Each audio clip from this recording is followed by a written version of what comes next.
Fala galera do Aretejus, bom dia, boa tarde, boa noite, boa madrugada, sejam bem-vindos. Está começando mais um episódio. Galera, hoje o nosso convidado especial será o informativo número 812 Superior Tribunal de Justiça, publicado dia 21 de maio de 2024. Pessoal, antes de começarmos, vamos para a nossa formalidade, para a nossa liturgia de deixar o seu like, se inscrever no canal, ativar o sininho para receber as notificações, compartilhar com seus melhores amigos e deixar as 5 estrelas pra gente aí no Spotify. Galera, e também a gente queria agradecer ao nosso parceiro Complexo Jurídico de Campinas, o Direito em Alta Performance.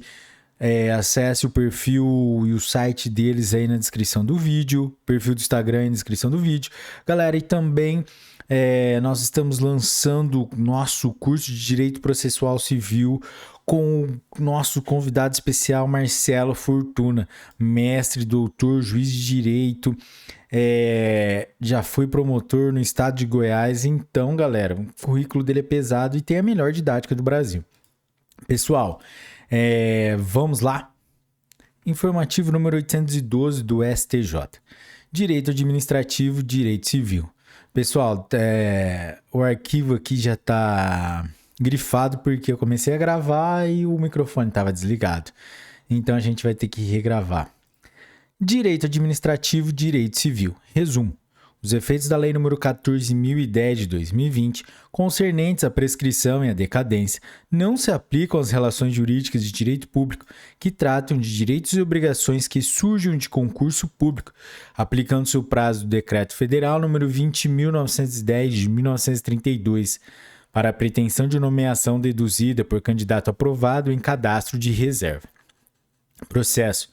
Recurso especial número 2.134.160 do Amapá, julgado em 14 de maio de 2024. Inteiro teor. Durante a pandemia ocasionada pelo vírus SARS-CoV-2, o Congresso Nacional fez editar diversas leis com o intuito de minimizar o impacto que surgia da contingência das restrições à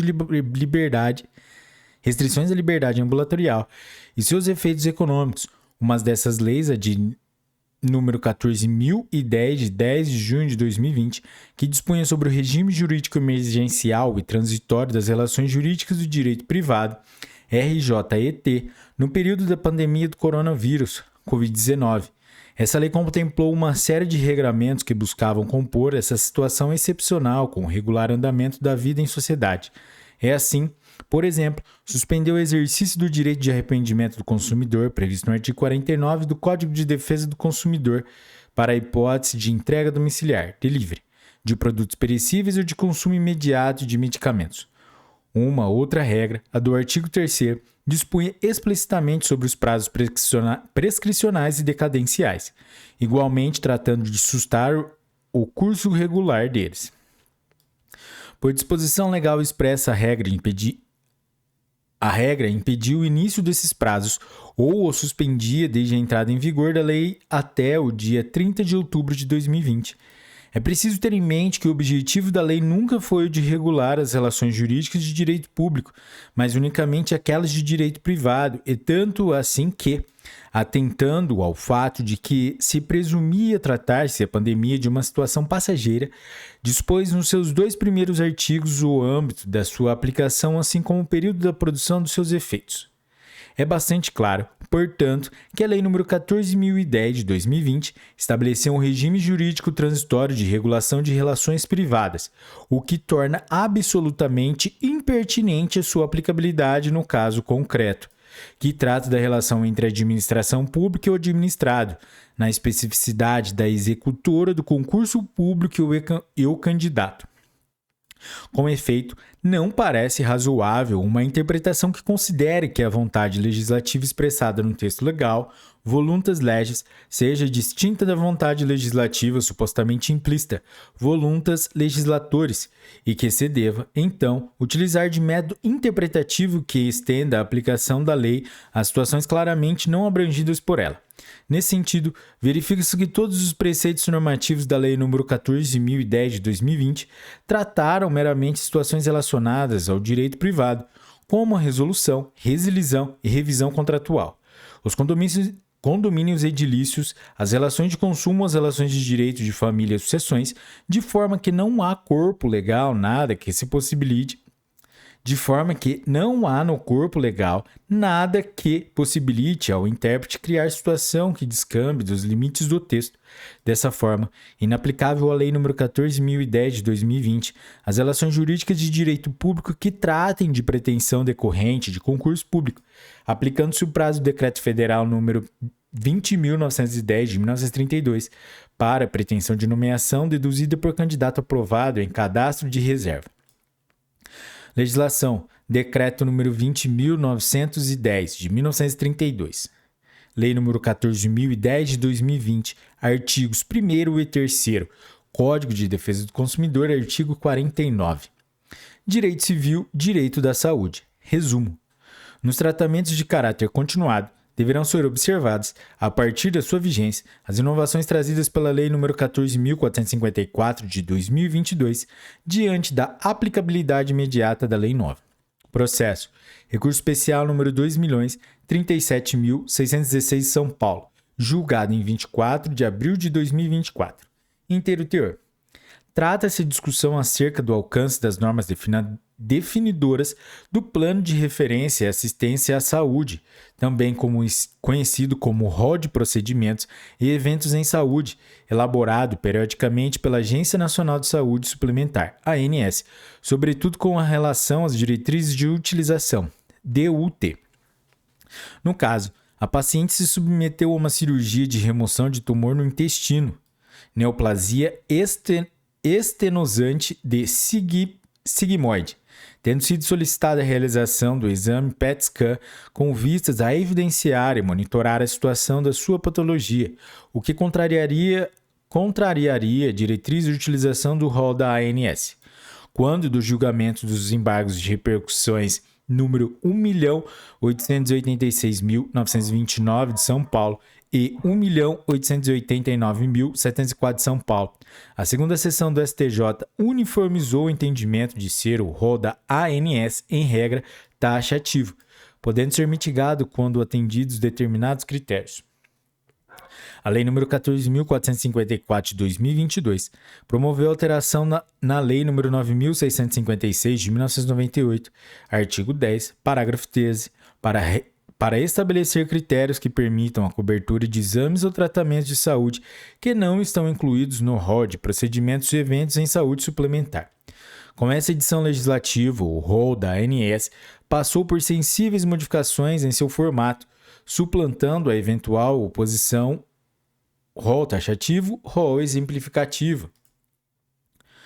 A superveniência desse novo diploma legal foi capaz de fornecer nova solução legislativa, antes inexistente, provocando alteração substancial do complexo normativo, ainda que se quisesse cogitar erroneamente que a modificação legislativa havida foi no sentido de trazer uma interpretação autêntica. Ressalte-se que o sentido colimado não vigora desde a data do ato interpretado, mas apenas opera efeitos ex nunc, já que a nova regra modificadora ostenta caráter inovador. Em âmbito civil, conforme o princípio da irretroatividade, a lei nova não alcança os fatos passados, ou seja, aqueles anteriores à sua vigência. Seus efeitos somente podem atingir fatos presentes e futuros, salvo previsão expressa em outro sentido e observados o ato jurídico perfeito, a coisa julgada e o direito adquirido. Embora a lei nova não possa, em regra, retroagir, é possível a sua aplicação imediata, ainda mais em contratos de trato sucessivo. Assim, nos tratamentos de caráter continuado, deverão ser observadas, a partir da sua vigência, as inovações trazidas pela Lei nº 14.454 de 2022, diante da aplicabilidade imediata da Lei nova. Dessa forma, mantém-se a jurisprudência da segunda seção do STJ, que uniformizou a interpretação da legislação da época, devendo incidir aos casos regidos pelas normas que vigoravam quando da ocorrência dos fatos, podendo a nova lei incidir, a partir de sua vigência, aos fatos daí sucedidos. Por fim, a diretriz de utilização, DUT, deve ser entendida apenas como elemento organizador da prestação farmacêutica de insumos e de procedimentos no âmbito da saúde suplementar. não podendo sua função restritiva inibir técnicas diagnósticas essenciais ou alternativas terapêuticas ao paciente, sobretudo quando já tiverem sido esgotados tratamentos convencionais e existir comprovação da eficácia da terapia à luz da medicina baseada em evidências. Desse modo, aplicando-se os parâmetros definidos para a superação, em concreto, da taxatividade do rol da ANS, que são similares à inovação trazida pela Lei nº 14.454 de 2022, conforme também demonstra o enunciado número 109 das Jornadas de Direito da Saúde, verifica-se que a paciente faz jus à cobertura pretendida de realização do PET-scan ou PET-CT, ainda mais em se tratando de exame vinculado a tratamento de câncer. Legislação. Lei nº 9.656 de 1998, artigo 10, parágrafo 13. Lei nº 14.454 de 2022. Direito Civil. Resumo. Na locação por prazo determinado, embora possa ser enviada notificação exoneratória ao locador durante a vigência do contrato, o fiador somente irá se exonerar de sua obrigação ao término do contrato por prazo determinado, ainda que haja alteração no quadro social da empresa afiançada ou em 120 dias a partir da data em que o contrato se torna indeterminado, por qualquer razão. Processo. Recurso especial número 2.121.585 do Paraná, julgado em 14 de maio de 2024. Inteiro teor. Cinge-se a controvérsia em saber se, em contrato de locação por prazo determinado, a alteração de quadro social da empresa afiançada admite a exoneração de fiador que havia prestado a garantia em razão de vínculo afetivo com algum dos sócios que se retirou e, sendo possível, a partir de quando a notificação passa a surtir os efeitos de exonerar o fiador. Necessário distinguir a notificação feita pelo fiador ao locador com a intenção de exonerar-se dos efeitos dessa notificação, aos quais irão definir efetivamente a partir de quando o fiador estará exonerado da obrigação fidejussória. A exoneração do fiador tem início distinto em cada uma das modalidades do contrato de locação, que pode ser firmado por 1. Prazo indeterminado, por prazo determinado, que prorrogando-se torna-se indeterminado, e 3. Por prazo determinado, que se extingue na data prevista ou antes. Em se tratando de locação por prazo determinado, que tem fim na data avançada ou antes, a notificação exoneratória pode ser feita durante sua vigência, mas o compromisso fidejussório se estende até o fim do contrato. Não há como se aplicar aos contratos de locação firmados por prazo determinado a regra do artigo 40, inciso 10 da Lei nº 8.245 de 1991, pois o dispositivo refere-se exclusivamente aos contratos por prazo indeterminado. Embora possa ser enviada a notificação exoneratória ao locador durante a vigência do contrato por prazo determinado, o fiador somente irá se exonerar de sua obrigação, 1. Ao término do contrato por prazo determinado, ainda que haja alteração no quadro social da empresa afiançada, ou 2. Em 120 dias a partir da data em que o contrato se torna indeterminado por qualquer razão.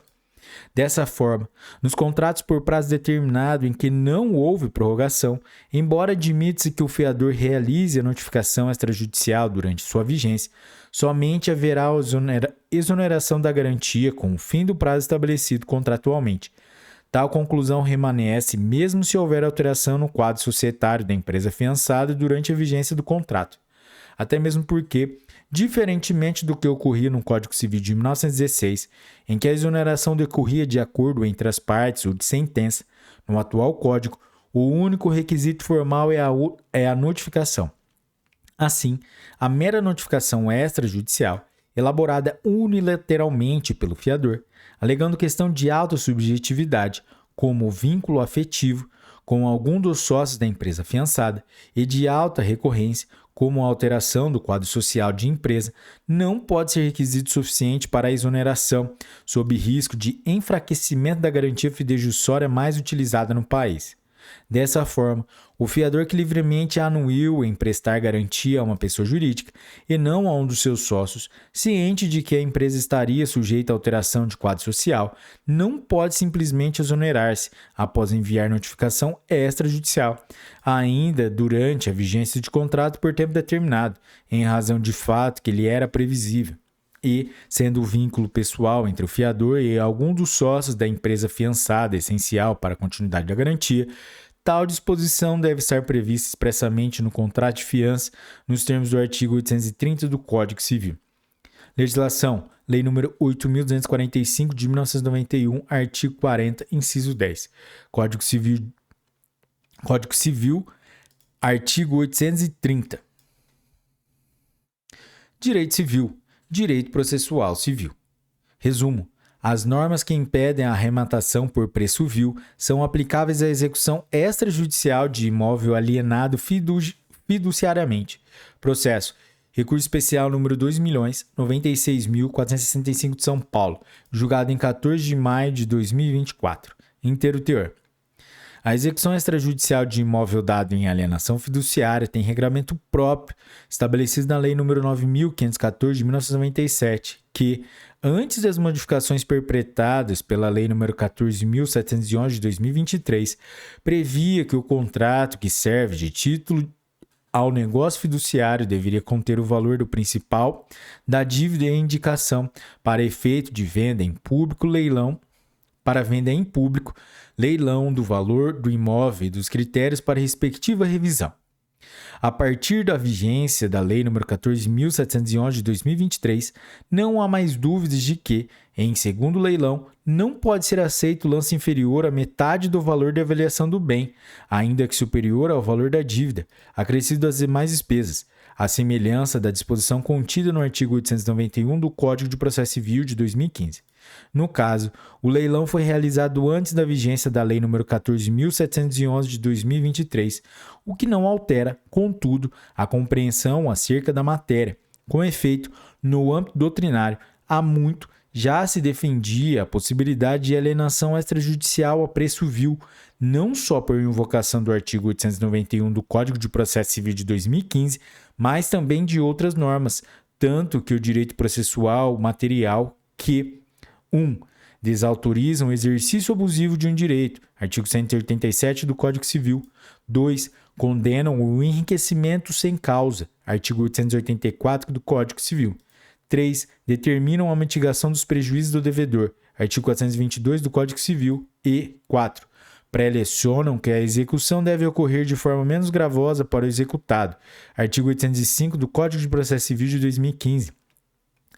A despeito de ser a quantia obtida em segundo leilão muito inferior à metade do preço de avaliação para a venda forçada, mesmo sem atualização, entenderam as instâncias ordinárias que as normas de caráter geral não seriam aplicáveis à execução extrajudicial regida pelas disposições especiais da Lei 9.514 de 1997.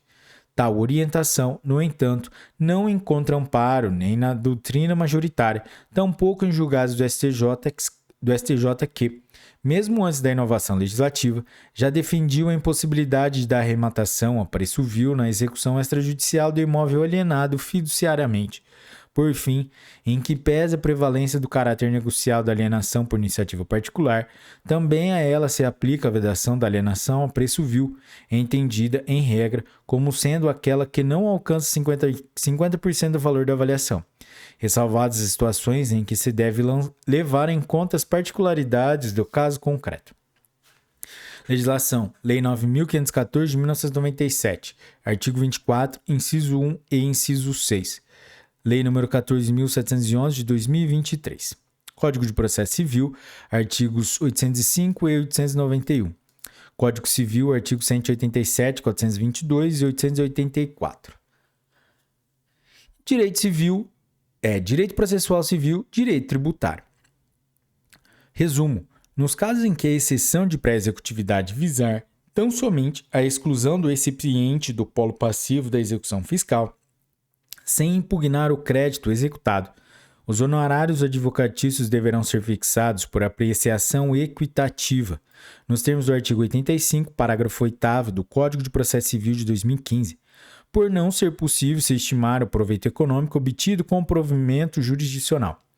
Embargos no recurso especial número 1.880.560 do Rio Grande do Norte, julgado em 24 de abril de 2024. Inteiro teor.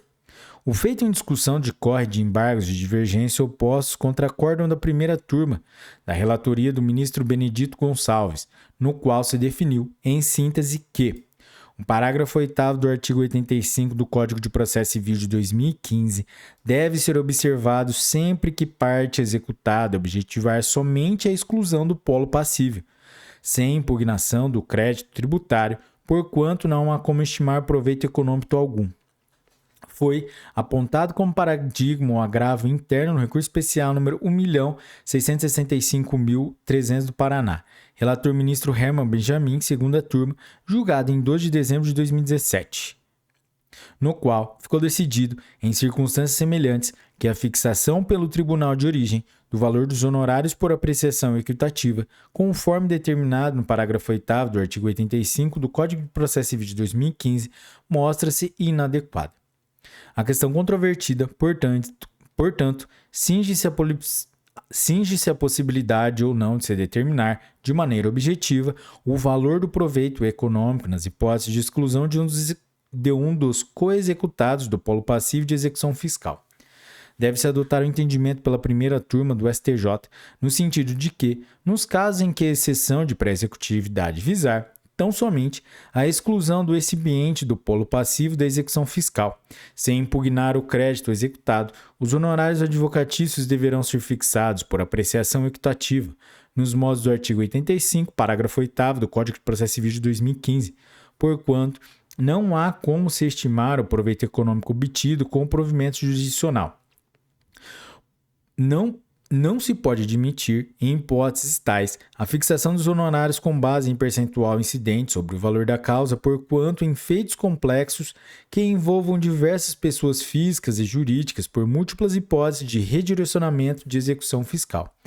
Cogitar-se da possibilidade que a Fazenda Nacional seja obrigada a arcar com os honorários de cada excluído com base no valor total da causa implicaria exorbitante multiplicação indevida dos custos da execução fiscal.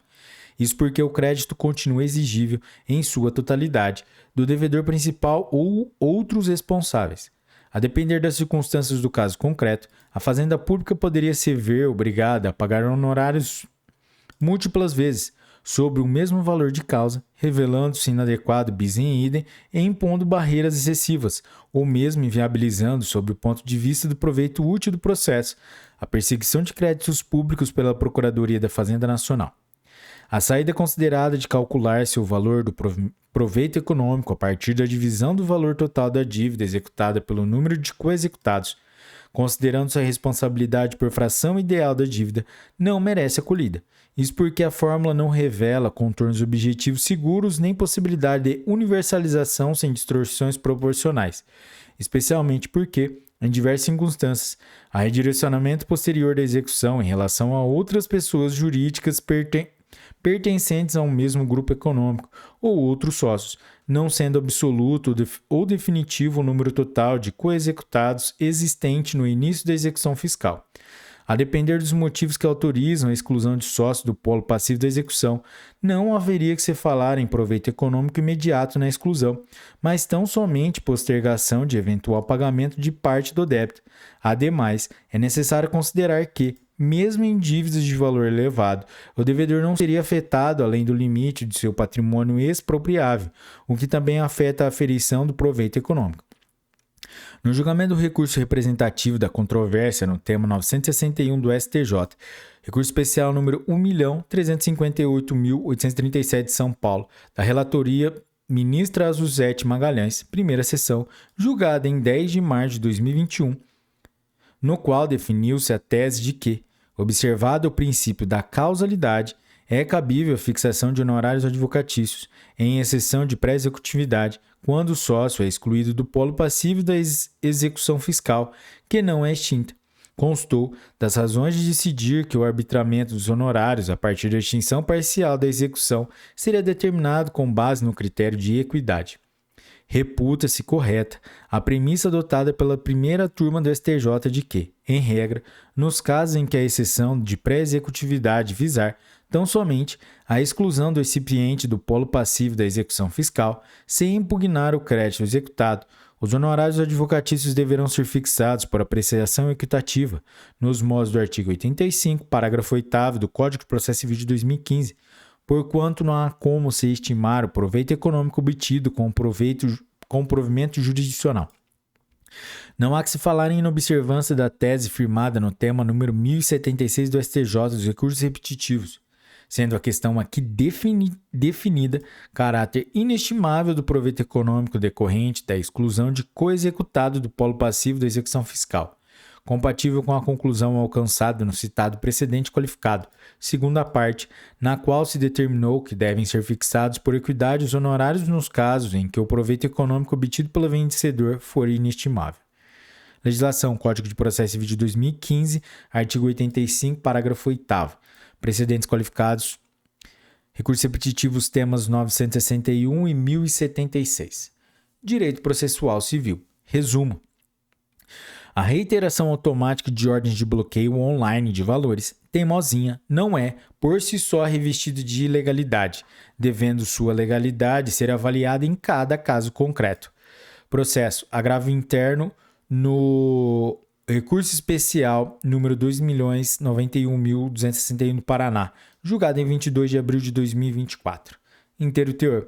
No caso, trata-se de agravo em que alega a parte recorrente que o uso prolongado e indiscriminado de ferramentas como o sistema Sysbajude, prorrogando o cumprimento de ordens judiciais por vários dias, pode acarretar sérios prejuízos à operacionalidade da empresa, sem que se assegure a manutenção de suas atividades essenciais. A primeira turma do STJ afirmou entendimento no sentido de que a modalidade teimosinha tenciona aumentar a efetividade das decisões judiciais e aperfeiçoar a prestação jurisdicional, notadamente no âmbito das execuções, e não é revestida, por si só, de qualquer ilegalidade, porque busca dar concretude aos artigos 797, caput, e artigo 835, inciso 1 do caput, os quais estabelece, respectivamente, que a execução se desenvolve em benefício do exequente e que a penhora em dinheiro é prioritária na busca pela satisfação do crédito, à medida que deve ser avaliada em cada caso concreto, porque pode haver meios menos gravosos ao devedor de satisfação do crédito, mas não se pode concluir que a ferramenta é, à primeira vista, ilegal. Recurso especial número 2.034.208 do Rio Grande do Sul. Na hipótese em discussão, observa-se que o indeferimento de acionamento da referida ferramenta pelo tribunal a qual se apoia em fundamento genérico, sem menção às peculiaridades fáticas do caso concreto. Logo, deve ser provido o recurso com a determinação de retorno dos autos para o novo julgamento, ocasião que o órgão julgador deverá decidir a respeito da adequação da medida pedida pela exequente, à luz das peculiaridades do caso concreto, com observância do princípio da razoabilidade. Legislação, Código de Processo Civil de 2015, artigos 797, 805 e 835. Direito processual civil. Galera, deixa o like aí, hein? Resumo. Caso a sentença coletiva não tenha uma delimitação expressa dos seus limites subjetivos, especificando os beneficiários do título executivo judicial, a coisa julgada advinda da ação coletiva proposta por sindicato deve alcançar todas as pessoas abrangidas pela categoria profissional e não apenas os seus filiados. Processo. Agravo interno no agravo do recurso especial número 2.399.352 do Maranhão, julgado em 23 de abril de 2024. Inteiro teor. Do direito do trabalho, colhe-se que a categoria profissional, como um ponto de junção institucional dos trabalhadores em torno do sindicato, é constituída, em relação ao enquadramento sindical, pela similitude de condições de vida oriunda da profissão ou trabalho em comum, em situação de emprego na mesma atividade econômica ou em atividades econômicas similares ou conexas. Artigo 511, parágrafo 2º, da Consolidação das Leis do Trabalho, a CLT. Nesse panorama, as regras da unicidade e especificidade sindicais, artigo 570 da CLT, não parecem constituir argumento suficiente para impedir a execução individual de título judicial formado por sindicato que abrange a generalidade da categoria substituída. Isso porque aquele Instituto do Direito do Trabalho não influi neste processo civil, mais especificamente do processo coletivo, por possuírem razões jurídicas distintas de ser e existir. Nesse sentido, o Superior Tribunal de Justiça já afirmou entendimento no sentido do reconhecimento a todos quantos se encontrem na condição de substituído pelo ente sindical, independentemente de constar ou não de lista anexa à petição inicial, ou mesmo de encontrar-se a ele filiado a data do ajuizamento da ação, mas que compartilhem da mesma situação funcional que ensejou a demanda coletiva, o direito de pleitear individualmente o cumprimento do título judicial. Agravo interno no recurso especial número 1.956.999 do Rio Grande do Sul, relator ministro Francisco Falcão. Bem como de que o servidor público integrante da categoria beneficiada, desde que comprove essa condição, tem legitimidade para propor execução individual, ainda que não ostente a condição de afiliado ou associado à entidade autora da ação de conhecimento. Agravo interno, agravo do recurso especial número 1.481.158 do Rio de Janeiro. Registre-se ainda o fato de se tratar de execução individual advinda do título proferido em ação coletiva, em que não houve a limitação subjetiva da coisa julgada, apenas aos integrantes do sindicato promovente. Observa-se, pela leitura da sentença e do acórdão originários, que o reajuste salarial foi concedido a todos os servidores públicos estaduais, e não somente a uma classe específica de profissionais. Logo, é inviável restringir os efeitos da decisão apenas aos filiados à mesma entidade sindical promotora do litígio coletivo, no caso dos servidores públicos estaduais, ainda mais quando o Estado reconheceu, na fase de liquidação, o direito da recorrente sindicalizada em categoria abrangida por aquela, na espécie, do magistério estadual, em homenagem aos princípios do máximo benefício da coisa julgada coletiva e da máxima efetividade do processo coletivo. Sendo assim, caso a sentença coletiva não tenha uma delimitação expressa dos seus limites subjetivos, especificando os beneficiários do título executivo judicial, a coisa julgada advinda da ação coletiva deve alcançar todas as pessoas abrangidas pela categoria profissional, e não apenas seus filiados, podendo ainda ser aproveitada por trabalhadores vinculados a outro ente sindical, desde que contidos no universo daquele mais abrangente. Ressalta-se que haveria grave violação à segurança jurídica e à proteção da confiança legítima, se, passados mais de uma década do ingresso no feito coletivo, a parte ativa fosse considerada ilegítima por excesso de formalismo, sob pena de deixar dezenas ou até centenas de servidores desamparados, estando prescritas as parcelas anteriores ao quinquênio legal, em manifesta afronta à eficiência da demanda coletiva e à igualdade material. Legislação, Consolidação das Leis do Trabalho, de 1943, artigo 511 e 570. Direito processual civil, direito empresarial, recuperação judicial. Resumo: em relação aos processos de recuperação judicial em andamento no momento da entrada em vigor da Lei nº 14.112 de 2020, mas ainda pendente a concessão da recuperação judicial, deve ser conferido prazo razoável pelo juízo da recuperação para a comprovação da regularidade fiscal antes de decidir sobre o pedido. Processo, recurso especial número 2.127.647 de São Paulo, julgado em 14 de maio de 2024. Legislação, Código de Processo Civil, artigos 14 e 218, parágrafo 1º. Direito Penal, Direito Processual Penal. Resumo: em situações de desastres públicos, a flexibilização das prisões, mediante avaliação individualizada da segregação cautelar, pode ser justificada por motivos humanitários ou por questões práticas e operacionais relativas à crise e a órgãos responsáveis pelo gerenciamento das ações estatais. Processo RHC número 191.995 do Rio Grande do Sul, julgado em 14 de maio de 2024. Inteiro teor. Em situações de desastres públicos, a flexibilização das prisões pode ser justificada por motivos humanitários ou por questões práticas e operacionais relativas à crise e aos órgãos responsáveis pelo gerenciamento das ações estatais. Eventos como pandemias, catástrofes naturais ou emergências em larga escala exigem uma reavaliação das prioridades e capacidades do sistema prisional, que pode ser gravemente afetado nessas circunstâncias. Do ponto de vista humanitário, a superlotação e as condições muitas vezes precárias das prisões podem se tornar ainda mais problemáticas durante a calamidade. Questões como higiene precária, acesso limitado aos cuidados médicos e a impossibilidade de manter o distanciamento social podem transformar as prisões em focos de propagação de doenças, representando um risco não apenas para os detentos, mas também para os funcionários penitenciários e a comunidade em geral.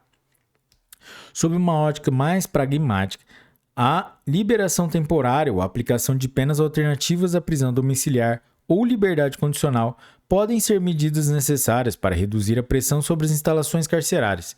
Isso possibilita que a administração prisional concentre seus recursos limitados na gerência da crise e na proteção dos detentos sob custódia, especialmente aqueles que não podem ser liberados por conta da natureza de seus crimes ou do perigo que representam para a sociedade. Ademais, tais ações podem ser consideradas uma maneira de garantir a incolumidade e os direitos humanos das pessoas presas, garantindo que não sejam desproporcionalmente prejudicados durante uma crise que requer medidas extraordinárias. É crucial que tais decisões sejam baseadas em avaliações minuciosas e personalizadas dos riscos envolvidos para cada detento, a fim de assegurar que a segurança pública permaneça como prioridade. No caso em apreço, a situação excepcionalíssima a garantir a medida diferente da segregação cautelar está caracterizada pela necessidade de garantir seus cuidados e os interesses da criança durante o trâmite do processo. Eis que, em se tratando de uma bebê de apenas 5 meses, presume-se a necessidade dos cuidados maternos em tenra idade, em situação de calamidade pública enfrentada pelo Estado do Rio Grande do Sul. Por fim, quanto ao pedido de extensão a todas as presas do Estado pretendido pela Defensoria Pública, em se tratando de prisões definitivas e provisórias do Estado do Rio Grande do Sul, que enfrenta que talvez se possa afirmar ser o pior desastre natural de sua história, a atenção do Poder Judiciário e a garantia da paz social exigem um cuidado redobrado dos operadores de direito. Essa é a razão da positivação das diretrizes pelo CNJ. A extensão extraprocessual pretendida extrapola a competência desta turma, uma vez que se trata de providência pleiteada em habeas corpus individual, inexistindo a possibilidade de exame da similaridade exigida na norma processual. Ademais, ainda que com grande esforço interpretativo na avaliação dos requisitos da prisão preventiva das pessoas presas no estado afligido pela calamidade, não se pode correr o risco de agravar-se o caos e o sentimento de insegurança das vítimas e da sociedade em geral. Pessoas com histórico de violência, acusadas de crimes graves, ainda que sem o trânsito em julgado, não podem ser libertadas sem uma avaliação individualizada de sua segregação. Legislação. Diretrizes para a atuação do Poder Judiciário do Rio Grande do Sul nos âmbitos penal e socioeducativo durante o estado de calamidade pública. Execução penal. O crime impeditivo do indulto, fundamentado no Decreto Presidencial nº 11.302 de 2022, deve ser considerado tanto no concurso de crimes quanto em razão da unificação de penas. Agravo regimental no habeas corpus número 890.929 de Sergipe, julgado em 24 de abril de 2024. Inteiro teor. No julgamento do agravo regimental no habeas corpus número 856.053 Santa Catarina, a terceira seção do Superior Tribunal de Justiça afirmou a orientação de que, para a concessão do benefício de indulto, fundamentado no Decreto Presidencial nº 11.302 de 2022, dever-se-ia considerar como crime impeditivo do benefício apenas o cometido em concurso, em se tratando de crimes cometidos em contextos diversos, fora das hipóteses de concurso material ou formal. Não haveria de se exigir o cumprimento integral da pena pelos crimes impeditivos. Contudo, sobreveio a apreciação do tema pelo Supremo Tribunal Federal, ocasião na qual o Pleno da Corte, em sessão de julgamento realizada em 21 de fevereiro de 2024, firmou a orientação de que o crime impeditivo do indulto, fundamentado no referido decreto presidencial, deve ser considerado tanto no concurso de crimes quanto em razão da unificação das penas. Assim, a fim de prezar pela segurança jurídica, deve o Superior Tribunal de Justiça mudar sua convicção, a fim de considerar que o crime impeditivo do benefício do indulto, fundamentado no Decreto Presidencial nº 11.302 de 2022, deve ser tanto praticado em concurso como remanescente em razão da unificação das penas. Legislação. Decreto nº 11.302 de 2022. Direito tributário, direito urbanístico. Resumo. As providências elencadas no artigo 53 da Lei nº 6.766 de 1979, para que possa ser alterado o uso do solo rural para fins urbanos, dentre elas a necessidade de prévia audiência do INCRA, não configuram indicação a caracterização do fato gerador e a cobrança de IPTU sobre imóvel que, por lei local, passou a integrar a zona urbana da municipalidade e que preenche os requisitos do artigo 32 do Código Tributário Nacional. Processo.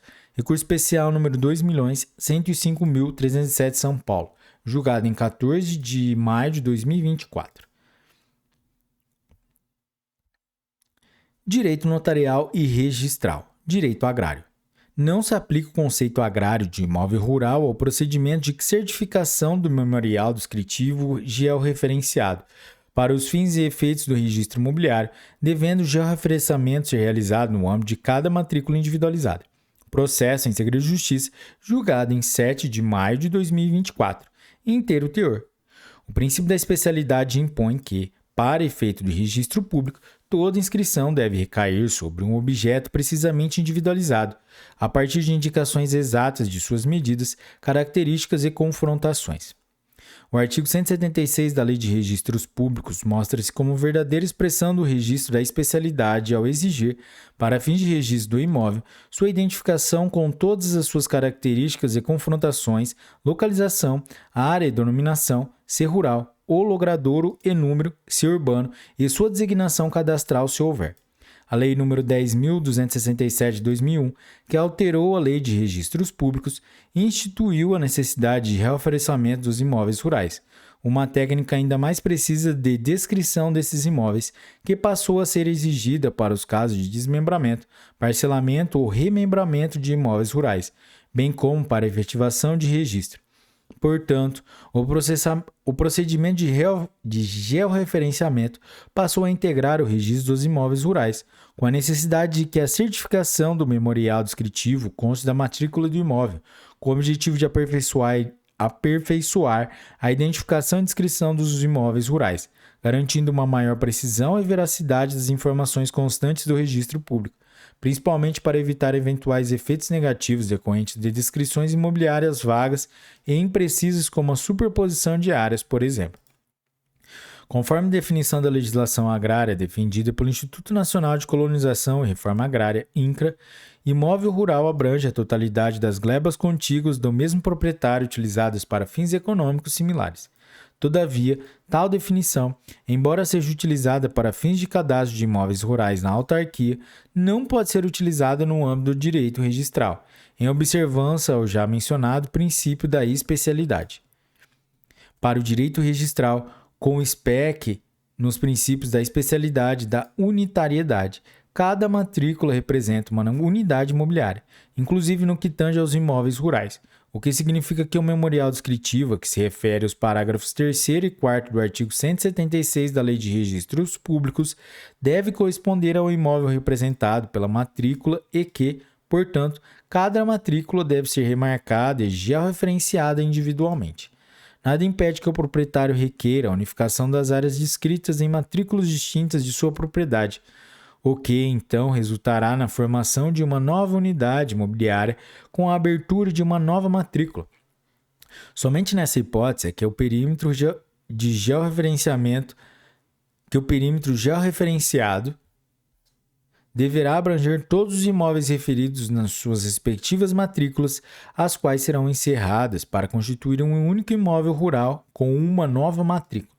Legislação Lei 6.015 de 1973, artigo 176, parágrafos 3º e 4º.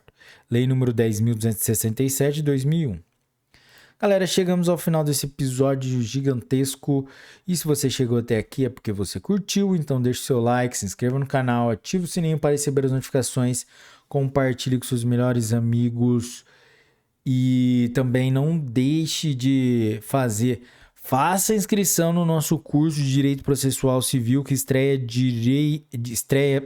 dia 13 de junho com o professor Marcelo Fortuna, que é mestre, doutor e juiz de direito e tem a melhor didática do Brasil. Galera, e também não se esqueçam de acessar o Instagram do Complexo Jurídico de Campinas. Galera, é isso aí. Bons estudos, um forte abraço e tchau!